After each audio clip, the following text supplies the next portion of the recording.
So here we are, about a week out of the End of Dragons release, and all I can say is, wow. Wow. Wow. Wow. Between the new elite specs, the new map, the new story, Detective Rama. So I ask you, how did Guild Wars 2 prove that they are the best MMORPG in 2022?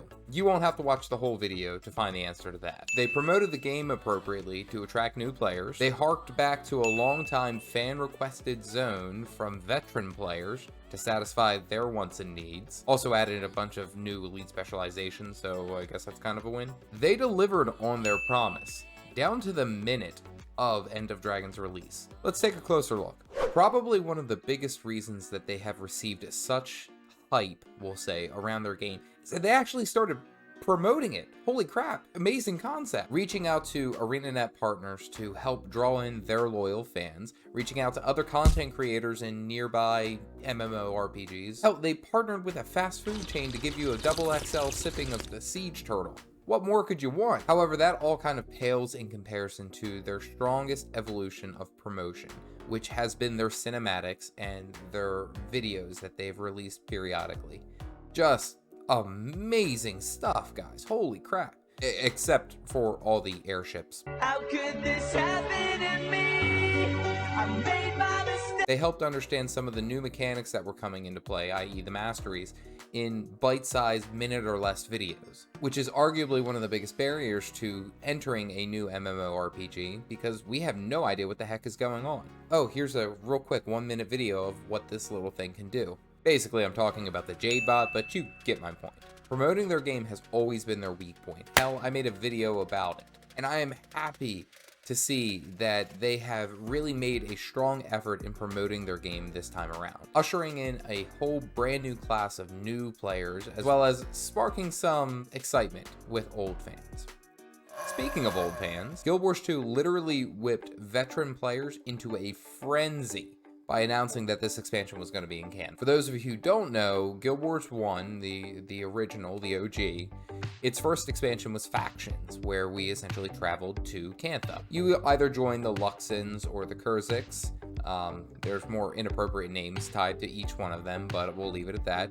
One was about the Jade Sea, and the other was about the Petrified Forest. By bringing this continent into Guild Wars 2, and updating it based off of, we haven't been there in a very long time. We don't know what they have been doing, but here they are.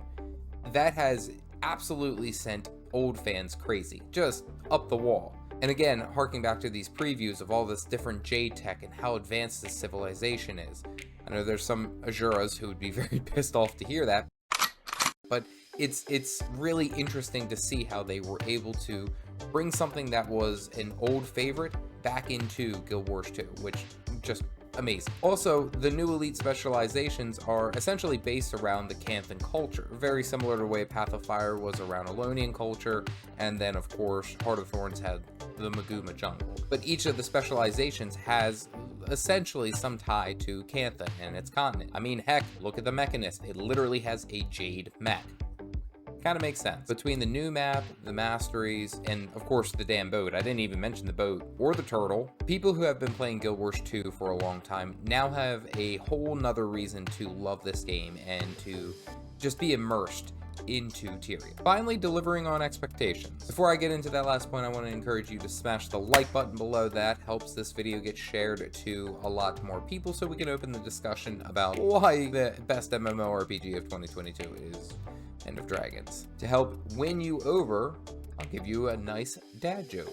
I found a wooden shoe in my toilet today. I guess you could say it was clogged.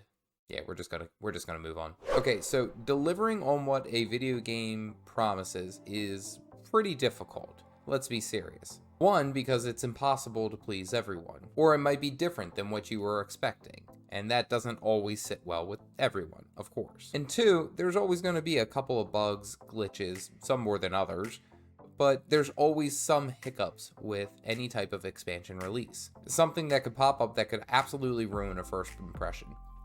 Guild Wars 2 ain't having none of that crap. Absolutely knocked it out of the park with the no queue times to log in, the null server issues, nothing to report on that, any small bugs or glitches that had happened or hotfixed almost immediately. You had an awesome launch party. You had essentially the entire culture of Guild Wars 2 fandom in an uproar. It was a perfect storm. Oh, and did I mention the gameplay? The Guild Wars 2 art team went above and beyond on this.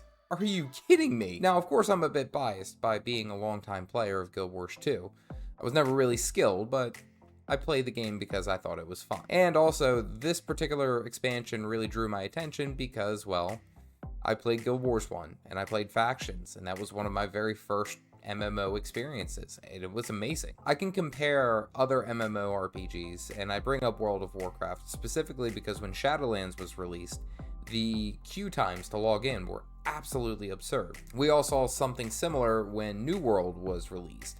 Queue times were horrendous, pretty horrendous, and it makes me appreciate the Guild Wars 2 servers and just the technology backing it, because it's just well done. Fantastic. We are entering an era of great MMORPGs, and I am just absolutely blown away between the Arenanet team and the Guild Wars 2 team to just knock this completely out of the park. Just well done, fantastic, you can't top it. Other MMOs should definitely take notes of how this expansion was handled and released, because Guild Wars 2 was the best, and you can't change my mind.